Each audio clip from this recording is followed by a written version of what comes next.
Bugün rəfiqələrim bizə qonaq gəlir. Bayramın yaxınlaşmasını bəhanə edib birlikdə yığışıb əylənmək qərarına gəldik. Səhər oyandıqda ilk olaraq masamı düzməklə başladım.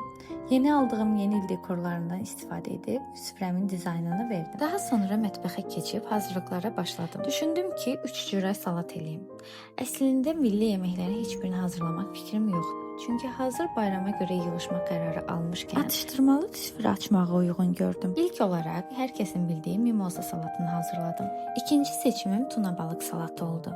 Əslində mən bu salatı heç sevmirəm, lakin rəfiqələrim çox sevdiyi üçün onlar üçün hazırlamaq qərarına gəldim. Hazırlanması isə çox sadədir, formasını isə əlimizlə veririk. Daha sonra keçib lobya salatı hazırlayıram. Əslində bu salatın adı necə gedir bilmirəm, sadəcə içərisində lobya olduğu üçün adını özümdən lobya salatı qoymuşam. Dadı çox ləzzətli olur. Yeməklərin dadı ilə yanaşı görüntülərinin də gözəl olması mənim üçün çox vacib nüanslardan biridir.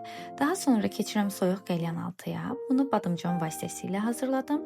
İçərisinə krem pendir, kök, qoz və ət əlavə elədim. Vaxtım məhdud olduğundan sadəcə bir desert hazırlamağa zamanım var idi. Mən bunu Magnolia ilə dəyərləndirdim. Həm hazırlanması çox sadə, həmçinin dadı çox ləzzətli olur. Təbii ki, atışdırmalıq masalarda ən çox sevilən mini sendviçlər hazırladım. Qəriblərin vasitəsilə rahatlıqla formalarını verib kəsdim. Bunu da bitirdikdən sonra keçdim ətli börək hazırlamağa. Qat-qat xəmir vasitəsilə etdim. Bu forması çox ləzzətli olur. Yeyən hər kəs dadını çox bəyənir və dərhal keçib isti yeməklərimi hazırlayıram. Mən isti yemək olaraq portağallı toyuq hazırlamaq qərarına gəldim. Ardınca bayram süfrələrinə ən çox yaraşan ananasdan ananaslı toyuq hazırladım.